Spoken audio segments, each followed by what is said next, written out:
இல்லை, சூழும் ஜனம் நல்லதில்லை. உன்னை என்று இவ்வுலகில் வல்லதொரு தெய்வம் இல்லை. தடுமாறி திருக்கோயில் வந்தேனம்மா, அம்மா ஜெகதீஸ்வரி, உந்தன் குழந்தை என்னை ஆதரி. அம்மா ஜெகதீஸ்வரி, உந்தன் குழந்தை என்னை ஆதரி.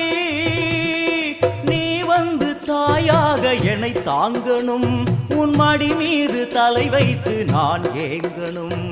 சலனங்கள் இல்லாமல் மனம் தூங்கணும், மனம் தூங்கணும், மனம் தூங்கணும். எங்களுக்கு குறையும் உண்டு, அதனை நான் அழுது சொல்லலாமா?